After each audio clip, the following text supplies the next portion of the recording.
O Centro Sociocultural da Ribeiriña crea un xardín veciñal.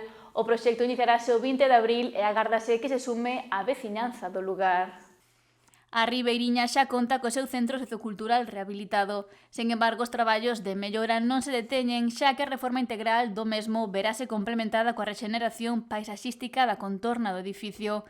Realizarase de xeito sostible a través dun xardín veciñal promovido pola Concellería de Participación Veciñal, Agrofloresta Viva, a Asociación de Veciños Ribeiriña Conchido e Senda Verde.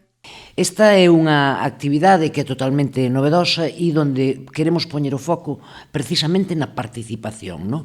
Do que se trata é que toda a veciñanza da Ribeiriña e mesmo de fora da Ribeiriña que teña interés precisamente ou curiosidade en coñecer técnicas de axardinamento que se van realizar dun xeito sostíbel e mediante técnicas efectivamente respetuosas co medio ambiente, pois se apunte. Isto é do que se trata, non? Precisamente combinar esas referencias, digamos, medioambientais e de sostibilidade precisamente coa participación veciñal.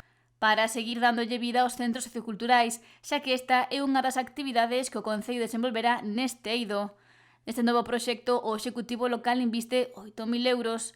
Ademais, a Agrofloresta Viva participa na iniciativa que se enmarca na permacultura. Que é unha maneira de diseñar espacios sostíbeis e intentamos colaborar e sempre implicar a toda a comunidade.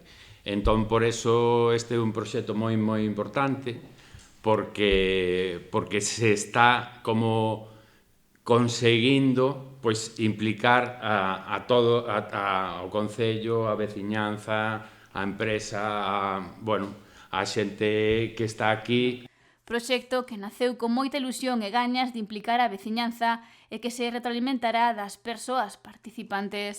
Estamos moi ilusionados porque a xente se implique, que disfrutemos do proceso, que aprendamos un montón e xuntos pois rexeneremos eso, unha parceliña que agora pois está bastante degradada, non? Polas obras, eso. Entón será unha maneira de darlle vida, beleza á contorna deste centro e pasalo ben xuntos.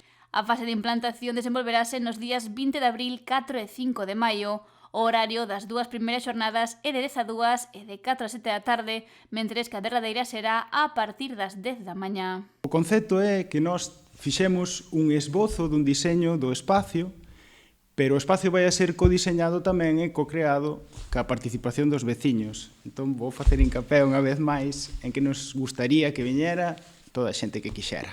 Haberá espacio e actividade para o que queira traballar, participar, con saberes, cas súas mans ou co que sexa necesario. As persoas interesadas en sumarse a esta iniciativa poden inscribirse no correo electrónico participacionveciñal@gmail.com.